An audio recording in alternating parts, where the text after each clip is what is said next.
Erica Kirk, born Erica Francevy, won Miss USA pageant November 2011 on her 23rd birthday, which qualified her to represent Arizona in the 2012 Miss USA national competition at the time. Yeah, Erica Kirk's a honeypot, and I got the proof. Every Saturday, so he would turn his phone off to honor the Sabbath. He would come in, open the junk drawer. Everyone has a junk drawer. Open the junk drawer, said Shabbat Shalom, Shabbat Shalom. You saw that the girl in the ponytail matches the description of Erica Kirk. What percentage would you put that at? Those are really rare eyes. That's 95 to 99%. It started with a private message from a man who had no reason to speak and every reason not to. A man who said what he saw would change everything people thought they knew about Charlie's death, and the woman standing beside him. Candace didn't rush it. She didn't publish first and verify later. She checked his background, his service history, his credibility. And when she realized he wasn't bluffing, she made a choice that could cost her everything. She gave him a platform. And the moment he spoke, the ground shifted. And they begin what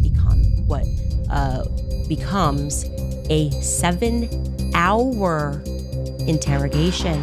Okay? They think he's a spy. How did you rumble this meeting? How did you know this meeting was taking place? He's being asked a bunch of questions. They're putting pressure on him. Because what he described wasn't speculation. It wasn't theory. It was memory. Until the moment he arrived. The air was wrong. Conversation stopped when he walked past. People avoided eye contact.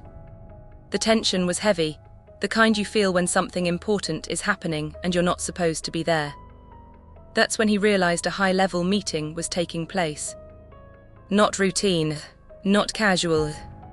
High-ranking military officials, congressmen, stakeholders who didn't belong on any public schedule.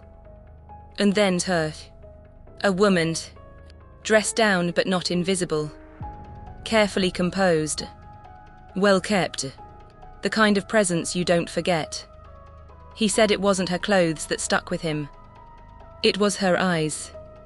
Eyes you don't confuse. Eyes you don't forget. At the time, he didn't understand the significance of what he was seeing. He walked away. He was joined, and joined by a female that you can definitely tell when, how do you put it, when people are well off and they're dressing down. She was definitely dressing down, and it was very well kept. The one thing I noticed about the woman that really stuck out to me was her eyes. That's when memory turned into realization. Faces he hadn't recognized suddenly became impossible to ignore. Names he'd never known started appearing everywhere. And one name stopped him cold. Erica Kirk. The whistleblower said with 95 to 99% certainty. The woman at that military meeting was Erica. Not someone who looked like her. Not someone similar. And that detail changed everything. Because Erica was never supposed to be there. Not at a secured military meeting. Not on a base like that. Not the day before her husband would be shot on national television. So the questions came fast and they came hard. What possible reason would a woman publicly presented as a housewife and influencer have for being inside a high-level military environment at that exact moment in time? At first, people said it was impossible. Until they started looking closer. Erica didn't rise randomly. She didn't come out of nowhere. Her family had long-standing ties to security circles, federal agencies, environments where people don't leave digital footprints. She didn't grow up near power. She grew up inside it. And as she got older, those connections didn't disappear, they expanded. Political circles, security circles, people who don't show up on LinkedIn, people who don't need to. So when the whistleblower placed her inside that meeting, something snapped into focus. This wasn't coincidence. Not how she met Charlie. Not how protected she's been since his death. Not how entire sections of her past seem to vanish the closer you look. But the story didn't stop there. Because Erica wasn't alone in that meeting.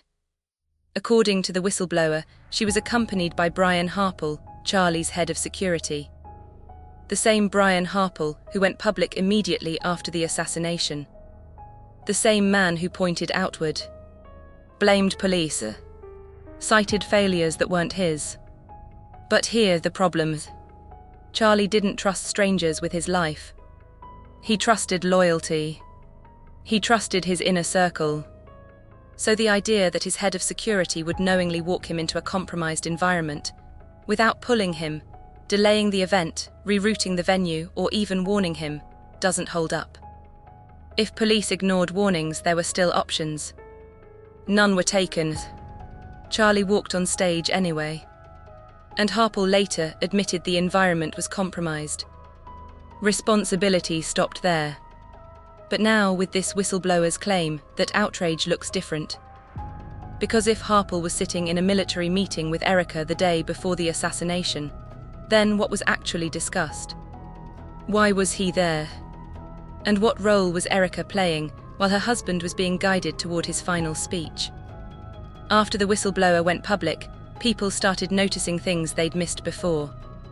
Like how Erica knew Charlie was dead. In an interview, Erica said she learned of his death through a phone call from his chief of staff, just minutes after the shooting. But there's a problem with that timeline. At that point, authorities hadn't confirmed who was shot. Charlie hadn't been pronounced dead. Medical teams were still working. So how did she know? Certainty arrived before confirmation. And once people noticed that, they started asking harder questions. About her background. Or rather, the absence of it. For someone public for over a decade, there's remarkably little verified information about her family. After her mother, the trail goes cold. Her father exists mostly as a name. No consistent records. No confirmed photos. No digital footprint that matches someone allegedly connected to high-level security work. And that absence doesn't feel accidental. It feels curated. Like sections of a life were scrubbed clean. Add that to a whistleblower placing her inside a military meeting, and randomness disappears. The question shifted. Not what Erica knew, but who was protecting her after Charlie was gone. But the most unsettling part of the whistleblower's testimony wasn't what he saw in the room.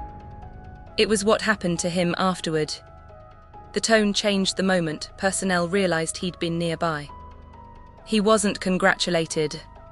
He wasn't ignored. He was detained. Escorted out. Questioned.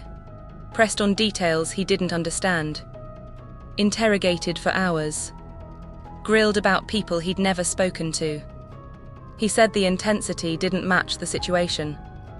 Not unless the meeting wasn't routine. Not unless someone important didn't want witnesses. At the time, he thought he was being arrested. He didn't know why. But days later, when Charlie died, and the response was controlled, precise, airtight, that's when it clicked. The meeting wasn't ordinary. Yeah, a couple more captains came around the corners and they escorted me way out of it. They wanted to take me out of the building. I thought I was getting arrested, and I didn't know what I had done wrong. And Erica's presence wasn't coincidence. From that moment forward, everything moved with precision. Information locked down. Timelines blurred. Faces disappeared from the internet. A woman positioned as a grieving widow remained untouched, while everyone else went quiet. The whistleblower didn't speak like someone chasing attention. He spoke like someone who realized too late that he'd walked into something he was never supposed to see. Something that cost a man his life. So now the question isn't whether Erica knew more than she claimed. It's whether she was ever telling the truth at all. Because if she really was a plant, then Charlie was never safe. And whoever signed off on that meeting is still watching, silent, unseen, and unaccountable.